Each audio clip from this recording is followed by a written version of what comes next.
Bismillahirrahmanirrahim. Assalamualaikum warahmatullahi wabarakatuh. Selamat pagi sahabat-sahabatku semuanya. Perkenalkan, nama saya Halim dan saya dari Institut Agama Islam Ma'arif Darul Fikri Indramayu, Prodi MHU, dan akan menyampaikan tugas dari dosen pengampu Bapak Ato ya. Saya akan menjelaskan tentang filsafat umum ya. Baik, langsung saja saya akan membahasnya bahwa kalau kita memahami tentang filsafat ya, bahwa manusia hidup melalui pandangan hidupnya, gerak-gerik, keinginan, upaya-upaya yang dilakukan manusia untuk menggapai kebutuhannya tidak terlepas dari bagaimana ia memandang hidup dan kehidupannya. Manusia menggunakan pandangan hidupnya sebagai dasar atau landasan untuk membimbing kehidupan jasmani dan rohaninya untuk mencapai tujuan-tujuan hidup seperti kebahagiaan, kedamaian, dan hidup ketentraman, keamanan, dan ketenangan.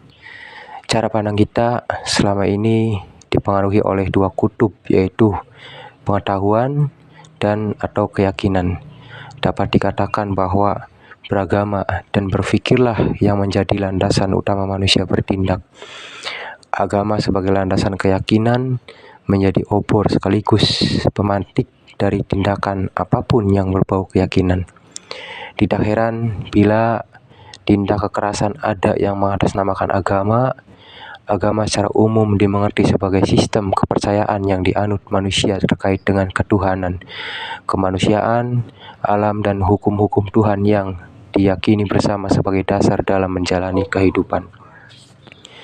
Pada lain hal, manusia juga bertindak sesuai dengan keyakinan yang didasarkan pada pengetahuan kritis. Ujung dari pengetahuan kritis inilah yang disebut dengan filsafat. Secara umum, filsafat dianggap sebagai sistem berpikir kritis manusia dalam rangka mencari kebenaran-kebenaran pokok dan logis yang kemudian juga dijadikan dasar pedoman dalam menjalani kehidupannya di dunia ini, sehingga manusia mau memperjuangkan dan mengorbankan segalanya demi hasil pemikirannya yang mendalam dan dianggapnya adalah benar. Munculnya gerakan-gerakan kritis hingga melahirkan kelompok-kelompok pemikir seperti sekolah Frankfurt membuktikan hal ini. Ya, secara etimologi istilah filsafat berasal dari padanan kata filsafah itu dalam bahasa Arab dan filosofi dalam bahasa Inggris yang berhubungan erat dengan kata Yunani filosofia. Kata filosofia merupakan kata majemuk yang terdiri dari kata pilin atau pilos dan sophia.